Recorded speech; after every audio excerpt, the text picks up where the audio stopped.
오늘은 로마서 7장 그리고 마태복음 10장 34절에서 42절의 말씀을 가지고 두 본성의 싸움과 이기는 생명의 불, 두 본성의 싸움과 이기는 생명의 불이라는 제목으로 함께 교통하겠습니다. 우리가 주 예수를 믿은 후에 우리 믿는 사람들에게 나타나는 하나의 체험이 있습니다. 그것은 뭐냐고 하면 예수 믿고 난 후에 우리의 마음을 살펴보면 두 가지의 본성이 존재한다는 것입니다. 그래서 이 두 본성은 서로 양립할 수가 없습니다. 하나는 악하고 하나는 선합니다. 우리가 어느 소설의 지킬 박사와 하이드라고 하는 것처럼 이렇게 두 가지의 본성이 있는데, 선한 본성이 지배를 할 때에는 아주 사랑스럽고 또 인내하고 선하고 온유합니다. 그러나 때로는 악한 본성이 지배할 때는 시기하기도 하고 성질을 내며 사악하고 완고하게 됩니다.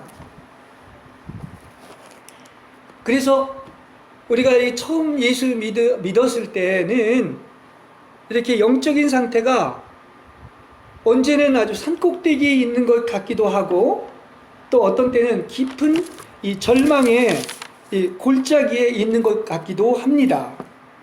그래서 우리가 보면 어떤 사람을 그토록 사랑하고 또 다른 사람이 아무리 조롱을 하고 조소를 내도 잘 참는데, 또 왜 다른 때는 그렇게 사랑할 수가 없고 또 시기하고 참지를 못하는 경우가 있다는 사실이에요. 이게 예수 믿고 난 후에도 이런 일이 있을 수 있는 것입니다. 그래서 분명히 예수 믿기 전과 예수 믿던 후가 다른데, 예수 믿고 나서는 전에 없었던 어떤 새로운 것들이 많이 있게 되죠. 그리고 많은 느낌이 또 있게 됩니다. 그리고 심지어는 수치감도 많아집니다. 그리고 특별히 또 죄에 예민하게 되어 있죠. 옛날엔 죄를 져도 그 죄인지를 몰랐습니다. 그리고 때로는 죄책감과 또 정죄감을 갖게 되는 것이죠. 정죄의식을 갖게 하는 것입니다. 그리고 또 다시 이제 자신의 어떤 죄를 완전히 사해 주셨다는 것을 성경에서 발견하고, 또 영적인 즐거움을 회복하면서 이게 자꾸 이렇게 사이클처럼 반복이 되는 것을 알 수가 있습니다. 그래서 또 다시 기뻐를 하죠. 그러니까 이 기뻐하는 시간이 얼마 가지를 못해요. 이러한 행복은 오래가지 않고 또 어느새 자신도 모르게 동일한 죄를 짓고 회개하고 또 다시는 실수를 하지 않기 위해 결심해보지만 회개와 죄를 반복하는 이런 체험을 하게 되는 것입니다. 그러나 우리가 분명히 알아야 될 사실은 계속 그러면 곤란하겠죠. 어린애와 같은 신앙의 초기에는 이렇게 될 수가 있지만은 이제 그리스도의 장성한 분량에 이르면 절대로 이렇게 돼서는 안 된단 말입니다. 그렇습니다. 그래서 이런 것들에 대한 이유를 알기를 원하십니까? 그것은 본래 우리의 태생이 출발 자체가 그런 사람이었었어요. 왜냐? 아담으로부터 왔기 때문에 그런 것입니다. 죄가 유전됐기 때문에. 그래서 죄가 있는 것이고 죄의 공장에서 계속 죄들이 나올 수밖에 없었던 존재였었습니다. 그렇죠?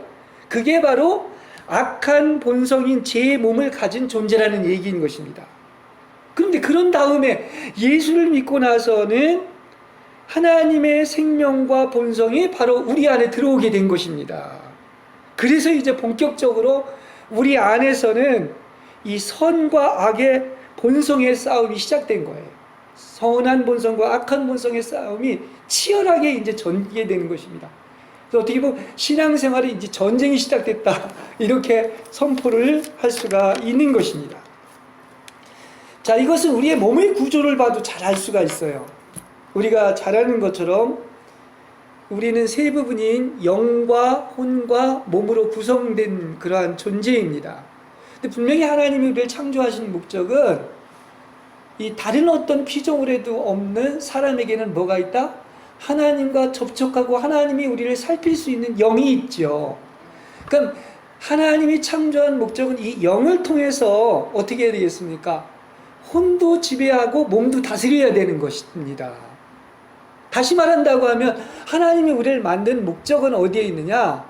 나를 위한 것이 아니라 하나님을 위해 살고 하나님을 영화롭게 하고 하나님을 경배하기 위해서 만들어졌다는 사실을 아시길 바랍니다. 여러분이 존재하는 근본적인 목적은 내가 아니라 하나님께 영광을 돌리기 위해서 만들어진 것입니다. 이걸 잊어서는 안 된단 말이에요. 그러니까 우리가 신앙이 성숙하면 하나님의 뜻만 이루어질 수 있다면, 하나님을 기쁘시게 할 수 있고 하나님께 영광 돌릴 수 있다면 그것이 본래의 창조의 목적을 이루는 것임을 아시길 바랍니다. 그렇습니다. 근데 우리가 슬프게도 타락을 해서 이 세 가지 요소의 순서들이 완전히 뒤바뀌어 버렸어요. 거꾸로 됐습니다. 몸이 혼을 지배하고 혼이 영을 지배하게 되었다는 것이지요. 그래서 이 에덴 동산에서 이제 최초의 타락의 장이 3장에 나오는데, 거기에서 보면 이제 하와가 보니까 거기 이런 표현들이 나옵니다. 먹음직했다. 이 먹음직했다는 것은 뭐를 얘기하냐면 바로 몸의 정욕을 얘기하는 거예요. 잘 구분할 수가 있습니다. 자, 그 다음에 눈으로 보니까 보암직도 하고 탐스럽기도 한 것은 바로 혼의 감정의 사랑을 얘기하는, 혼의 영역을 얘기하는 것입니다. 그리고 마지막으로는 지혜롭기도 할 만큼이라고 나와 있어요. 아주 지혜로운 거예요. 이것은 너희가 저걸 먹고 나면 너도 하나님같이 된다고 하는 것으로서 이것은 바로 하나님을 거절하는 영이 되었다는 얘기예요. 이게 영과 혼과 몸에 이렇게 어떤 것입니까? 이렇게 타락한 것을 우리한테 이야기를 해주고 있는 거예요. 그래서 이제는 어떻게 됐느냐? 영이 통제를 하지 못하고 혼과 몸의 탐욕을 만족시키는 영이 돼버린 거예요. 그렇죠? 예. 그래서 이 전적인 타락을 했기 때문에 완전한 타락을 한 겁니다. 부분적인 타락이 아니에요. 그러니까 다 사라져야 되죠. 저 지옥 가야 되죠, 그거는. 예. 그래서 이제는 몸이 앞장서서 정욕을 만족시키는 존재가 되었습니다. 그래서 이걸 성경은 뭐라고 하느냐면 이러한 몸의 정욕을 육신이라고 하는 거예요. 프레시, 혹은 육체라고 하는 것입니다. 헬라어는 자리츠라고 이렇게 이야기를 하는 것입니다. 그래서 그 사람이 곧 육신인 거예요. 이게 이 육신이 곧 온 존재의 성분이 돼가지고, 여러분 그 노아 홍수 때 뭐라고 그랬죠? 사람이 곧 육신이 되었다. 동물보다 더한 존재가 되었다고 얘기하는 것입니다. 근데 말세도 안타깝게도 똑같다는 거예요. 그렇습니다. 예, 어떻게 사람이 그렇게 위대하게 지어진 사람이 그냥 사람이 육체가 돼버린 거예요. 예, 제 몸이 있는. 그래서 분명히 여러분 알아야 될 것은, 사람이 아무리 많이 개선을 하고 향상을 시키고 양선을 베풀고 자애로운 행동을 하며 구제를 하고 사랑하고 섬긴다 해도 그것은 여전히 육인 겁니다.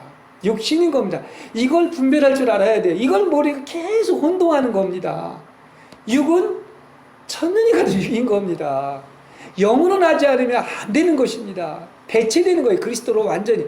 체인지가 아니에요. 변화가 아니라 뭐다? 익스체인지, 대치되는 것이다. 이렇게 얘기를 할 수가 있습니다. 근데 우리가 이제 예수 믿고 난 후에는 어떻게 됐느냐? 하나님이 당신의 생명과 본성을 우리에게 주셨습니다. 할렐루야. 그렇습니다. 분명히 그러죠? 베드로 후서 1장 4절에 보면 이 약속으로 말미암아 너희도 정욕을 인하여 세상에서 썩어질 것을 피하여 신의 성품에 참여하는 자가 되게 하려 함이니라. 할렐루야. 신의 성품을 우리한테 줬다는 거예요. 이건 하나님의 본성이 우리 안에 들어왔다는 것입니다. 할렐루야. 얼마나 기쁜 소식입니까? 그렇죠? 그래서 하나님이 우리 안에 당신 자신을 분배해 주셨기 때문에 이 본성은 전적으로 새로운 거예요. 전혀 옛 성분이 조금 더 섞여 있는 게 아니란 말입니다. 그래서 이것은 죄 있는 본성과 완전히 다른 것입니다. 그래서 이렇게 우리가 주 예수님을 받아들이는 순간, 이거는 주 예수를 받아들였다고 하는 것은 바로 뭡니까? 그 주 예수의 생명이 우리 안에 들어갔다는 얘기예요. 그걸 알아야 돼요. 그래서 이 거듭난 비밀스러운 탄생은 그분의 생명으로 탄생한 거야. 그렇죠? 그래서 이것은 위로부터 난 것이고, 하나님의 성품에 참여했다고 하는 것은 하나님의 본성인, 하나님의 신의 성품이 우리 안에 들어온 것입니다. 할렐루야. 네, 그런 것입니다. 그래서 이것은 우리 영 안에 이 하나님의 생명을 설치한 거죠. 집을 짓기 시작한 것입니다. 그래서 이게 바로 성령의 역사로 된 것을 아시길 바랍니다. 하나님의 집을 이제 짓기 시작한 것입니다. 그렇죠. 그래서 분명히 우리가 알아야 될 것은 이건 새 집입니다. 옛 것이 조금 더 섞인 게 아니고, 그걸 분별할 때 이게 영이 뭐고 또 안 나가서 육신이 뭔지를 알아야 되는데, 육신에다 영을 섞고 영에다 육신을 섞어버리니 도대체 이 진리가 혼란한 거예요. 제대로 가르쳐주지를 못하고 있는 것입니다. 영으로 한 건 영입니다. 그리고 이것은 보이는 것이 아닙니다. 비밀스러운 거예요. 아는 사람만 아는 거예요. 계시로만 아는 것입니다. 그래서 영은 뭐와 같다고 그래서 바람, 눈에 안 보이잖아요. 그리고 마음대로 자유롭게 불지 않습니까? 그 소리는 들어도 어디서 오며 어디로 가는지 알지 못하는 것처럼 바로 성령으로 난 사람은 다 바람과 같은 것입니다. 그렇게 자유로운 것이고, 또 나아가서 그분을 누리는 것이고, 교통하는 것이고, 그분의 성품에 참여하는 것입니다. 그렇죠? 이걸 얘기해주고 있는 거예요. 자, 예수 믿고 나서 이제 우리 인간같이 복잡한 존재가 없습니다. 그렇죠? 이건 시간이 없어서 내가 나중에 로마서 7장 얘기지만 그냥 두 본성을 가지고 우리는 얘기할 거예요. 이 두 본성이 이제 믿는 이 안에 있습니다.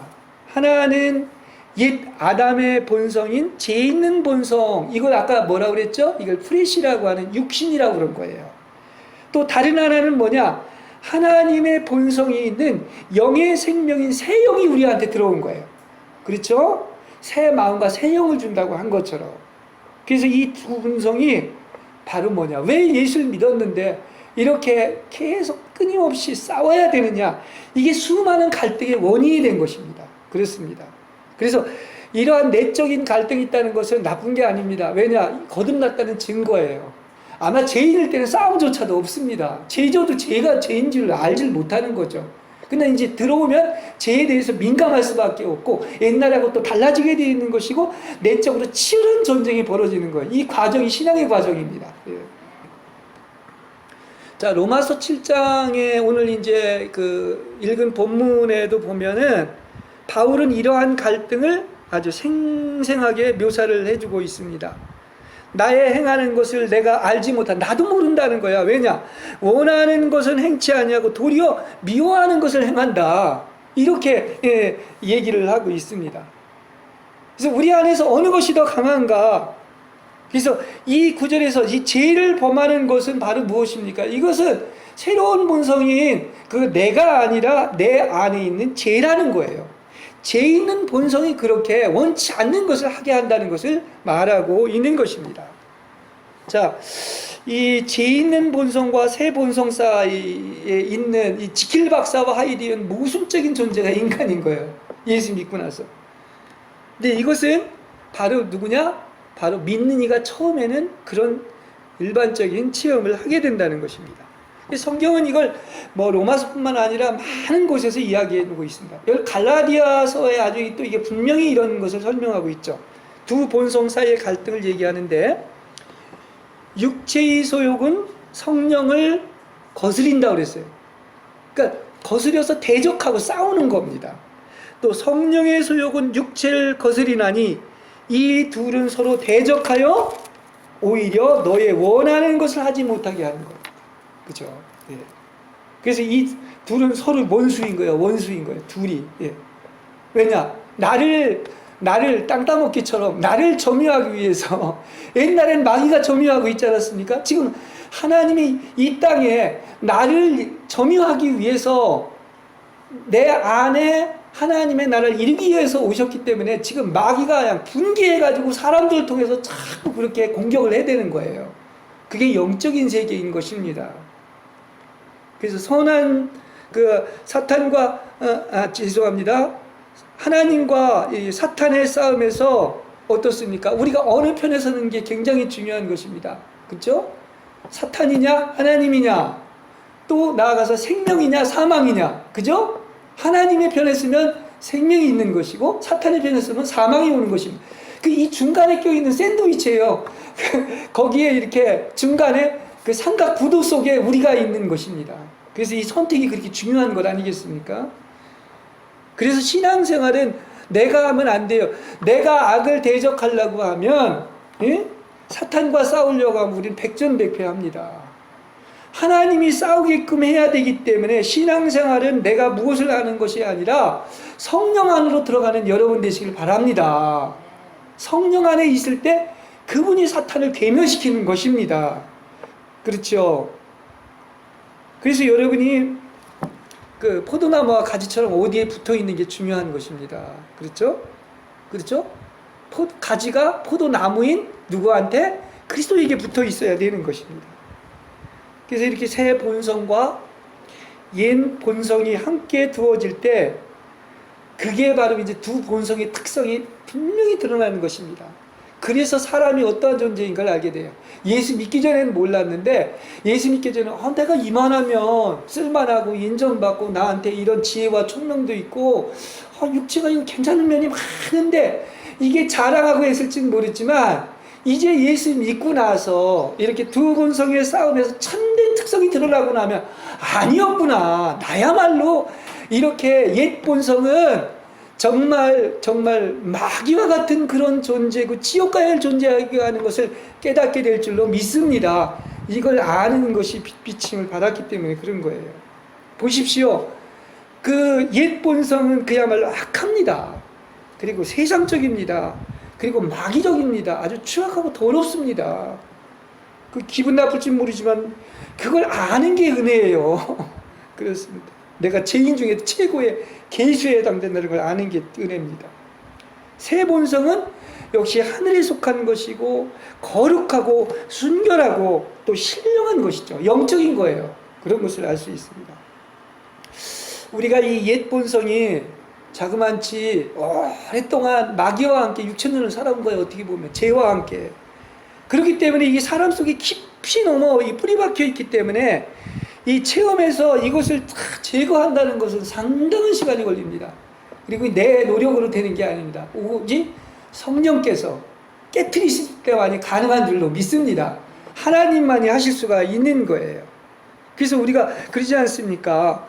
우리가 원하는 것을 하지 않고 도리어 원하지 않는 것을 한다. 그렇게 얘기하지 않습니까? 그래서 또다시 이걸 하는 게 바로 뭐냐? 내 안에 있는 제 몸이다. 제 본성이다. 그래서 어떻게 하는 것이면 다시 정지에 빠지게 되고 또 무력함에 빠지게 되는 것은 바로 옛 본성에 의해서 그렇게 되는 것입니다. 그래서 사도 바울은 뭐라고 하느냐? 나는 비참하다. 왜냐? 원하는 선은 행치 않고 오히려 원하지 않는 악을 행한다. 이것은 내 안에 어떤 뭡니까? 죄의 법이 나를 사로잡아 오기 때문에 이렇다 얘기를 하면서 우라 나는 곤고한 사람이로다. 이 죽음의 몸에서, 죄의 몸에서 다시 말하면 누가 나를 건져낼까? 이렇게 이야기를 하고 있는 것이죠. 근데 본래 우리는 그냥 6장에서 이미 그리스도와 함께 십자가에 못 박혀 그리스도와 함께 부활했습니다. 그러니까 바로 8장으로 들어가면 얼마나 좋겠어요. 그게 원칙은 정상이야. 왜 제가 그 창세기 3장이 없어도 되는데 있었다고 하는 것처럼 7장에서 6장에서 8장으로 넘어가면 지극히 정상적이고 좋은데 그게 하루아침에 되는 게 아닌 것이죠. 그렇죠? 그래서 이게 7장의 마지막에 보면은 로마서 7장에 누가 나를 건져내라고 했는데 이건 복음 중에 복음인 거예요. 답이 여기에 있기 때문에 그런 거예요. 나는 절대 안 되고 오직 누가라고 하는 한 분이 있습니다. 그 새 본성인 하나님의 성품인 하나님의 본성을 그 생명을 주신 그리스도 한 분뿐이 우리를 어떻게 하는 것입니까? 이 죄의 몸에서 죽음의 몸에서 건져나게 될 줄로 믿습니다. 그래서 우리는 할 일이 다 어디에 있는가? 모든 것이 그리스도 안에서인 거예요. 그분 안에 있는 것입니다. 그렇죠? 그래서 그분이 다 하시면 되는 것입니다. 내가 하는 게 아닙니다.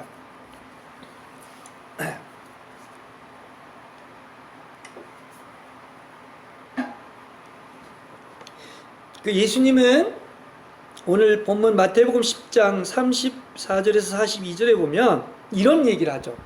내가 평화를 주러 온 것이 아니라 칼을 주러 왔다. 다시 전쟁을 시키려고 왔다. 그래서 집안 식구가 바로 자기 원수다 이렇게 얘기하고 있습니다. 또 심지어는 뭐라고 그러느냐, 나를 부인해야 되고 내 목숨을 잃어야 된다. 지금 이제 예수 믿고 나서는 그 주님보다 다른 걸 더 사랑해서는 안 된단 말이에요. 그렇죠? 나도 사랑해서는 안 돼. 그래서 이 안에서 그 갈등이 일어나는 거예요. 싸움이 일어나는 거예요. 오직 하나님만 살게 하셔야 되는 것이죠. 그렇죠? 하나님이 제일 우선순위가 돼야 되는 거예요. 가족보다, 나 자신보다. 그렇죠? 그래서 이걸 싸움이라고 표현을 하고 있는 거예요. 이게 왜냐하면 이 땅은 사탄과 하나님의 거대한 전쟁터입니다. 그래서 하나님이 오신 목적은 사탄에게 점유되어 있는 나를 탈취해가지고 불러서 그야말로 어떻습니까? 그 하나님의 소유로 만들기 위한 것 아니겠습니까? 그러면 우리가 있는 여러 곳에서, 쉽게 얘기한다고 하면 우리의 가정에서도 집안끼리도 어떤 것입니까? 이게 전쟁이 벌어질 수밖에 없는 것입니다. 내 안에서도 전쟁이 벌어지는 것이죠. 사탄의 왕국을 쫓아내는 만큼 하나님의 나라가 확장되고 있는데, 사탄이 아무리 발버둥 치고 역사해 봤자 하나님을 이기지 못하지 않습니까? 그러니까 하나님은 계속 성령의 역사를 통해서 이 일을 이루시기를 원하는 것입니다. 그렇죠? 보십시오. 우리가 어딜 가도 봐서 영적으로 민감하고 영의 세계를 아는 사람들은 이 전쟁이 금방 일어납니다. 영이 다르면 싸움을 할 수밖에 없어요. 그렇죠? 어떻게 빛과 어둠이 함께 합니까? 양립할 수가 없다고 그랬어요. 선한 본성과 옛 본성이. 그렇지 않습니까? 그 영이 달라지면 얼마나 치열한 전쟁을 치르고 오는지 몰라. 근데 그게 정상인 거야. 여러분, 그거 통해서 이기시기 바랍니다. 예. 예. 사탄은 지금까지 자기의 점유 아래, 자기의 탈취 아래에 있었는데, 하나님께서 그걸 뺏어가려고 하니까 분기해서 사람들을 이용해서 하나님의 영이 있는 사람들과 싸우게 하는 것입니다.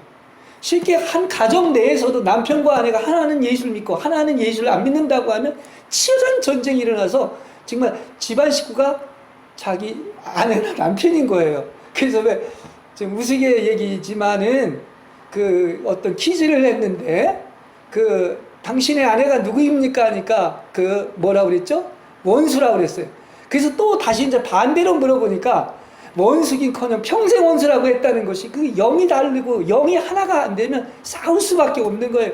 자기 주장하고 자기 하고 싶은 대로 하고 자기 멋대로 하는 것입니다. 그죠? 섬기는 것이 아니라. 그래서 분명히 알아야 됩니다. 영적인 세계는 그 원수가 그냥 가만히 있는 존재가 아닙니다. 밤낮 없이 우리를 공격하고 참소한다고 그랬어요, 성경에. 그럼 우리가 가만히 있어서 되겠습니까? 우리 하나님의 전신갑주를 입고 사탄을 대적하고 저지하는 기도를 하면서 전사로서 주님과 함께 연합해서 사탄의 머리를 상하게 하는 여러분들이 되시길 바랍니다. 그게 영적 전투지. 어떻게 보혈만 가지고 싸워요? 그렇지 않습니까? 가장 큰 영적인 무기는 바로 뭐냐? 이건 혈과 육에 대한 싸움이 아니기 때문에 그 말씀이 검인 칼과 또한 어떤 것입니까? 기도가 최고의 사탄을 대적하는 무기임을 아시기를 바랍니다. 그렇습니다. 성경대로 해야 돼요. 성경대로. 그러니까 사탄이 지배하느냐? 하나님이 지배하느냐? 여러분, 우리 신앙생활은 새 본성이 완전히 여러분을 지배하기까지에는 사탄의 근거지인 이 옛 본성인 육신을 완전히 몰아내는 여러분이 되시기를 바랍니다. 이래야 완성이 되는 거예요.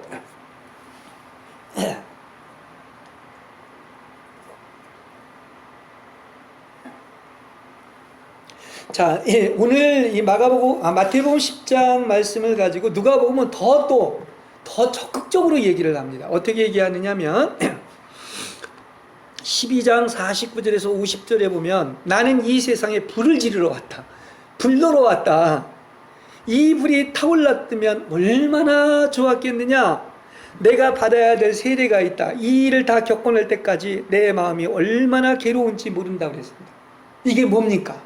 아까 두 본성이 싸운다고 그랬죠? 그리고 이 더 적극적인 의미에서 얘기해요. 분명히 가족에서도 한 가족이 집안 식구가 원수라 싸우고 내 안에서도 싸운다고 그랬는데 이제 여기에 플러스해서 누가복음에서 뭐라고 그러냐? 내가 불지르러 왔다. 그럼 이 세상에 불을 지르러 왔다는 것이 무슨 불이냐? 그 전에도 한번 설교를 했지만 이것은 하늘에 있는 불인데 하늘에 있는 어떤 불이다? 생명의 불인 것을 아시길 바랍니다. 그렇죠? 그리스도의 생명을 여러분에게 넣어줘가지고 그분의 생명에 의해서 모든 것을 다 지배하게 하기 위한 거예요. 할렐루야! 예, 그렇습니다. 그래서 어떻게 보면 내가 불지르러 왔다. 근데 내가 받아야 될 세대가 있다. 이걸 어떤 사람은 침례라고 하는데 그게 아닙니다. 예수님 십자가를 못 박혀야 돼. 근데 정말 못 박히질 못해서 안달이 난 것 같은 느낌이에요. 왠지 아십니까?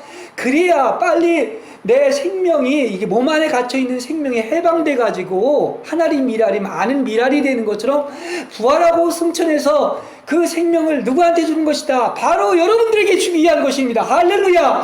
이렇게 기쁜 소식이 어디에 있습니까? 그렇죠? 그게 생명을 해방해서 불을 확 붙게 한다면 난 더 이상 원할 게 없다. 바랄 것이 없다. 내 소원은 다 이루어진 것이다. 바로 이 뜻이란 말입니다. 그러니 생명이 얼마나 중요한 거예요. 그죠? 예. 좋습니다. 그러니까 성령으로 오신 그리스도는 이렇게 그리스도를 생명 주시는 분으로서 이 생명이 있기 때문에 그 생명이 있으면 불이 훨 타는 거예요. 생명이 있기 때문에 타는 것입니다. 그렇죠? 예. 그 주님이 그걸 주시기 위해서 내 마음이 답답하다고 했던 표현은 그렇게 급박할 정도였다는 거예요. 그 불붙기를 원한다는 이런 뜻을 가지고 있는 것입니다. 그래서 우리가 생명의 불이 붙었어요. 그러면 이게 붙으면 우리는 가만히 있을 수가 없는 것입니다. 그렇죠?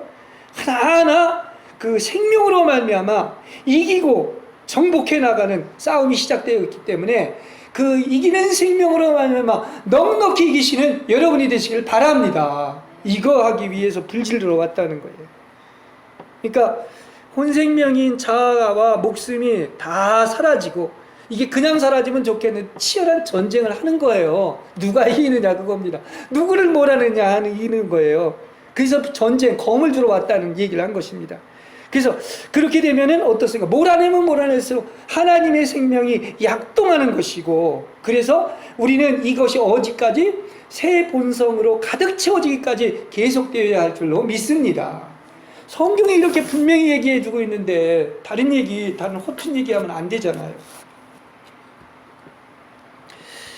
자, 주 예수님의 죽음에는 세 방면이 있습니다. 이것도 알아야 돼요.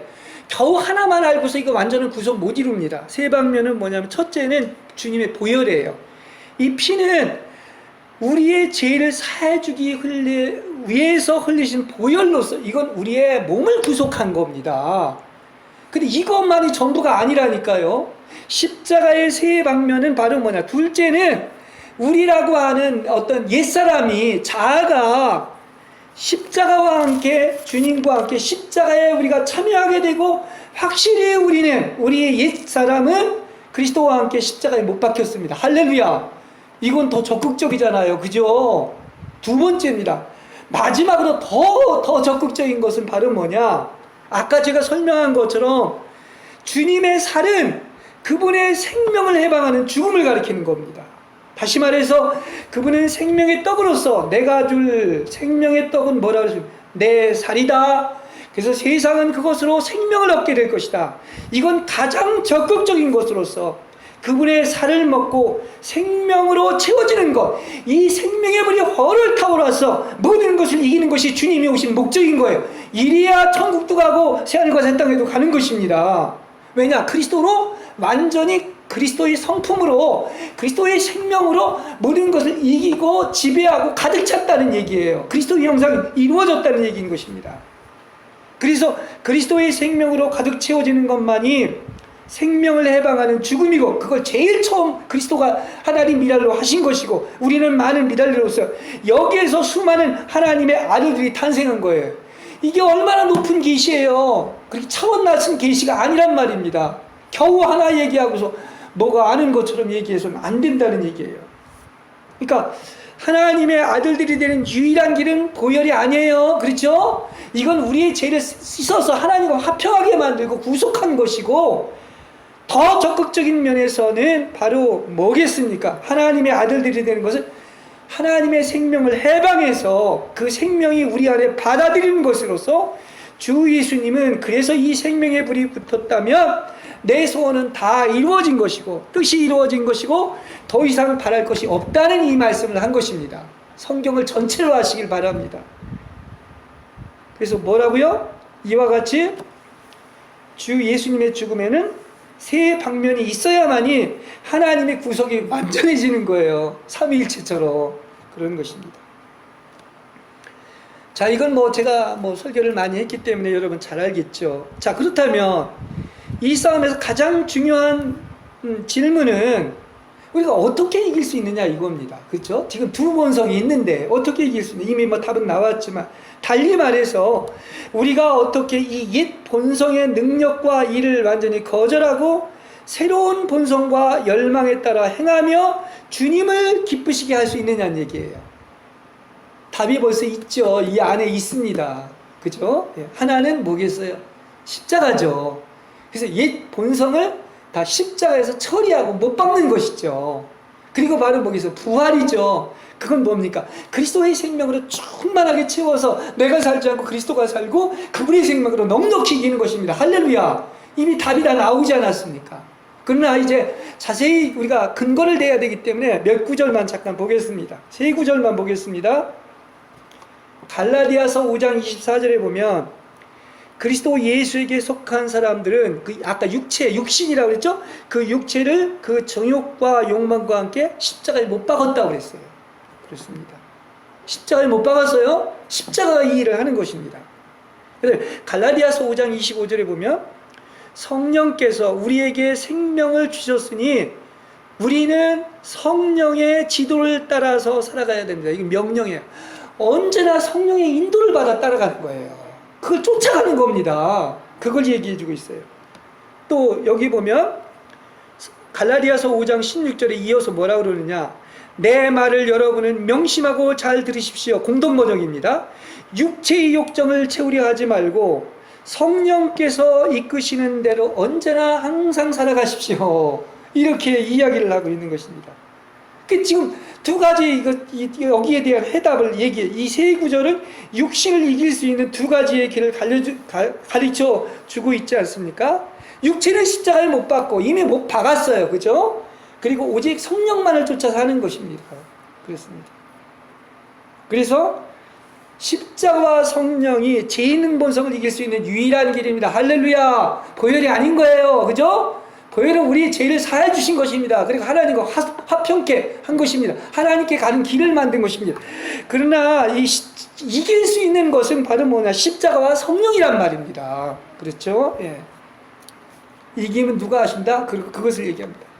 그래서 이 길 외에는 사람의 결심이나 결정이나 자원에서 한 서원들도 반드시 다 지내놓고 보면 실패로 돌아가요. 보십시오. 다 실패가 됩니다. 예. 이 십자가와 이 뭡니까? 성령 아니고서는 승리할 길이 없는 거예요. 그렇습니다. 그래서 우리의 모든 실패가 어디 있느냐? 아직도 죄를 모르고 죄 있는 본성을 모르고 그 육신을 십자가에 못 박지 않기 때문에 그런 거예요. 다 지 잘난 맛에 그걸 분별하지 못하고 요즘 지가 뭘 하는 것을 얘기하고 있는 것입니다. 그 완고함, 고집, 그게 다 깨트려져야 되는데, 파쇄돼야 되는데, 죽어야 되는데, 지옥 가야 되는데 아직도 그걸 붙잡고 있는 거예요. 그러니까 이기는 자가 이기는가 이기지 못하는가는 바로 육신을 처리할 수 있는가 없는가에 달려 있는데, 그렇게 설교를 하지만 여전히 모르는 사람은 몰라. 왜냐? 그 죄 있는 본성을 선하다 하고 또 나아가서 나를 이토록 끈질기게 붙잡고 자아를 그걸 내려놓지 않고 사랑하기 때문에 그런 거예요. 그런 고집과 완고함이 있기 때문인 것입니다. 그렇죠? 그런데 또 너무나 감사한 것은 우리한테 소망이 없다는 걸 아는 게 복이라고 그랬죠? 그렇습니다. 근데 그 누구한테 길이 있느냐? 그래서 이 사망의 몸에서 죽을 몸에서 부활할 바로 거기에 답이 있는 거예요. 누가? 바로 길이 있다는 것입니다. 오직 그리스도 예수 한 분께 길이 있는 거예요. 할렐루야. 이렇게 해야 성경을 전체로 보는 것입니다. 주 예수님께서 십자가에 못 박히실 때 나를 위해 죽었을 뿐만이 아니라 나의 육신도 못 박았습니다. 이제 우리가 육신에 대해서 무엇을 할 것인가? 주께서 이미 2000년 전에 그 성취를 하셨습니다. 그래서 우리는 유일한 길은 바로 의지를 가지고 믿음을 행사하는 거죠. 나는 죽은 자로 여기는 거예요. 그런 언제나 태도를 갖고 사는 거예요. 그래서 언제나가 중요한 것입니다. 매일의 생활 속에서 육신에 대해서는 보다 그때마다 나는 죽었다. 의지를 가지고 그러한 태도를 취하면은 육신은 있어도 주가 대신 살기 때문에 없는 것과 같이 무력해집니다. 그런 것이죠. 그러니까 육신에서 그리스도로 완전히 익스체인지 대체가 되었기 때문에 그분이 살면 내 육신은 없어지는 건 아니에요. 있기는 있지만 완전히 전혀 힘을 발휘하지 못하는 것입니다. 왜냐? 주님의 힘이 워낙 강력하기 때문에 게임이 안 되는 거죠. 그래서 제 본성이 전혀 힘을 쓰지 못하는 거예요. 성령이 소유기 육체를 대적하고 다스린다고 그러지 않았습니까? 예, 그렇습니다. 게임이 안 돼. 네, 그렇습니다. 그래서 비교도 안 되는 그 상위법이 있으면 아랫법은 힘을 발휘하지 못하는 것입니다. 그렇죠? 뭐 쉽게 얘기한다고 하면 어떤 그 법이 있었는데 그 법이 없어지고 나면은 무슨 세금을 거두는 문제나 여러 가지 있어서 아무런 효력을 발휘하지 못하는 것처럼 어떤 것입니까? 생명을 주는 성령의 법이 있기 때문에 죄와 죽음의 법을 완전히 지배하기 때문에 넉넉히 이기게 되는 것입니다. 힘을 못 써. 힘조차도 못 쓰는 거야. 고개조차도 못 쓰는 거야. 생명이 성령의 법을 지배할 때는 그렇지 않습니까? 그래서 어떠한 환경이 와도 문제가 되질 않습니다. 그렇게 생명의 성령의 법이 센 거예요. 그렇지 않습니까? 이 만유 인력의 법칙을 봐도 그 법의 지배를 벗어나는 사람은 없습니다. 이 땅이 이렇게 뭘 놓으면 이렇게 떨어지는데 새가 이제 죽고 나서는 어떤 그 법이 작용하지 않는 거와 마찬가지인 것처럼 이 생명의 성령이 보면 강력한 것이죠. 그렇죠. 그 법 안에만 있다고 하면 죄와 사망의 법이 전혀 문제가 되지 않을 줄로 믿습니다. 그래서 우리가 의지를 가지고 믿음의 태도를 가지고 나는 죽었다. 그리고 그분께 맡기면 그분께서 알아서 다 그 어떤 제 몸을 지배하고 정복하고 다스릴 줄로 믿습니다. 네, 그렇습니다. 이렇게 십자가는 우리의 육신을 못 받고 성령은 어떻다? 육신이 다시는 일어서지 못하게 합니다. 다시는 고개를 못 들게 하는 겁니다. 그래서 이것이 계속적 이게 그런데 한 번만이 아니죠. 신앙생활이 한 번 하고 말 거예요. 평생을 그 노정을 완주해야 되기 때문에 순간순간마다 계속해서 그렇게 여기고 오직 그 영을 따라서 행한다면 여러분 속에서 그 놀라운 이기는 생명의 불이 헐 붙어가지고 타올라가지고 이기지 못하는 것이 없는 줄로 믿습니다. 이게 넉넉히 이기는 하나님의 생명인 거예요. 그걸 이길 생명은 아무것도 없는 것입니다. 할렐루야. 그래서 모든 일에 성령을 따라 행한다면 육신은 아무런 기회도 얻질 못합니다. 기회를 아예 원천 봉쇄하고 주지 마시기 바랍니다. 그렇죠? 그래서 그랬지 않습니까? 6장에서도 제가 설계를 했지만 누가 왕 그전에는 끄떡하면 제가 왕노릇했어요. 제 몸에서 믿지 않기 전에는 그냥 100%고 근데 지금은 어떻습니까? 이제 점점 더 제가 왕노릇하는 것이 없어지고 로마서 6장에 보면 생명이 왕노릇하는 거예요. 생명이 왕노릇하는 것입니다. 근데 이제는 어떻게 되겠습니까? 1%도 자신을 신뢰하지 마시고 그야말로 범사에 언제나 성령만을 신뢰하고 그 영을 쫓아 행하시는 여러분이 되시기를 바랍니다. 이게 이기는 비결인 거예요. 그렇죠? 그래서 그분의 이기는 생명은 놀라운 생명입니다. 그래서 그분의 놀라운 생명이 왕노릇함으로 말미암아 언제나 이기는 여러분이 되시기를 주님의 이름으로 간절히 축복합니다.